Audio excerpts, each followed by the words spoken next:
Hey there, friends. There's a lot of buzz going on right now about Joe Biden, or at least his handlers, wanting to implement a new executive order regarding universal background checks. You'll remember in the unconstitutional, bipartisan, John Cornyn and those bunch of clowns helped push through this law last year, the bipartisan, safer, whatever the juicy little name is that doesn't apply. There was a section in there that we talked about, myself and many others, about if you earn profit selling a firearm. Now, there was a lot of questions about, oh, well, if it's a profit, how do you prove it's a profit, and all this kind of stuff. I want to drill down a little bit closer to that, because, again, this is really close to them clamping down on this a little bit harder and taking advantage of their very slick and crooked wording in that bill that was already passed. Remember, see, that is already a law, and the ATF and the White House have already shown that they are willing to reinterpret wording in existing laws in order to make those laws have more teeth and put more honest, law-abiding Americans in jail, or at least consider them felonies and fine them heavily. I want to talk a little bit about profit. Okay, the section in the bill that talks about profit says the term to predominantly earn a profit means that the intent underlying the sale of disposition of firearms is predominantly one of obtaining pecuniary gain, which means just accepting money, as opposed to other intents, such as improving or liquidating a personal firearms collection. Okay, guys, first I want to talk about the word profit. I talk about this a lot, and I tell people that if a word is in existing law and an alternate meaning of it can be used, it will be used. These people are snakes who put these bills together. They know what they're doing. They are creating loopholes purposely inside these bills. So understand that if a word can have multiple meanings, those multiple meanings are all expected to be utilized and taken advantage of in the wording of that bill. Profit. What most of us think of when we hear the word profit is that if you are a retailer, look down at number 2, 3, and 4. That's what we typically think of, the excess of returns over expenditures in a transaction or a series of transactions.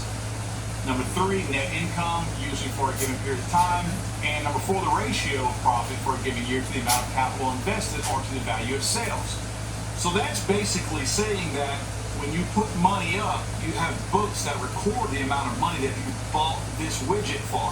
Let's say you bought it for $1. The net income, if you sell it for $2, is going to be $1. You made $1 of profit. That's what most of us think about when we think about profit. And that's what most of us, I don't want to say naive, but innocent people would think of when looking at this, because that makes the most sense, right? The fact that we can still use, number 1, a valuable return. It does not say net. It doesn't say minus the capital that you invested and whatever is left over. It says a valuable return. So that means money received is considered profit. That's the meaning that will be used. Please don't fall into the trap that, oh, there's no way that the politicians would do that. Man, that's kind of crooked. Surely they wouldn't do that. Surely you're not that stupid. So this is already left open based on this meaning to screw people over and to trick them and give the ATF and the federal government the means to throw pretty much anybody in jail who sells a firearm without claiming their, quote, profit. Now you know why they needed those armed 87,000 IRS agents, right? And let me take that a step farther. If you are not a gun retailer, right?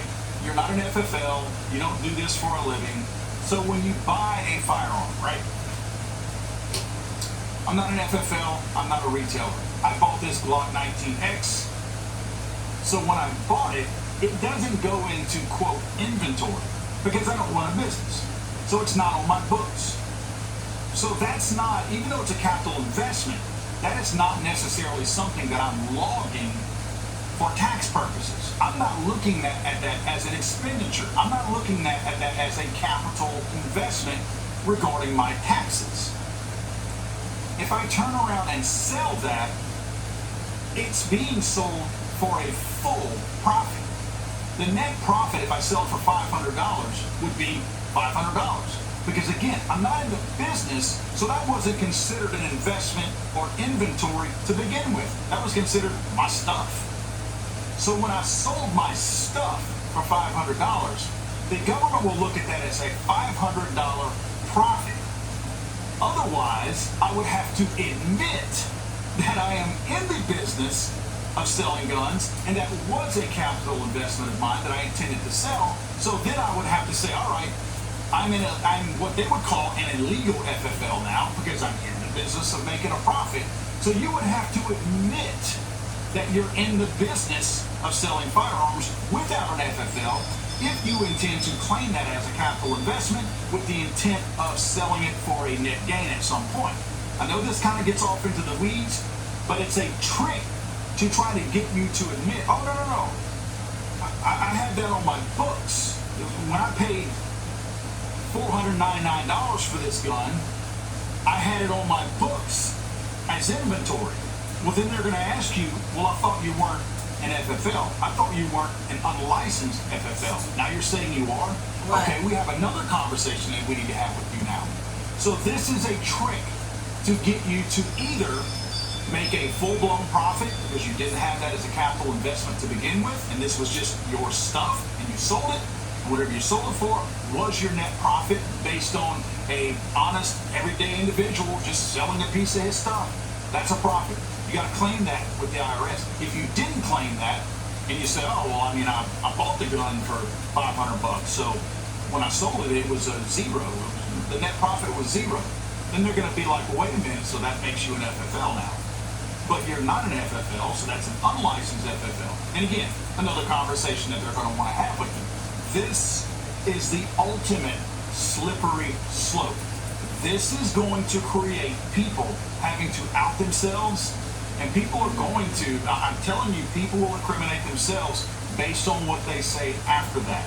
And I don't even want to get into the argument that if they were talking about net profit for the individual like you and I, who are not FFLs, of how inflation has impacted that. So if you bought a Glock for $500 3 years ago, chances are you cannot buy that same Glock for $500 now. It's probably $550.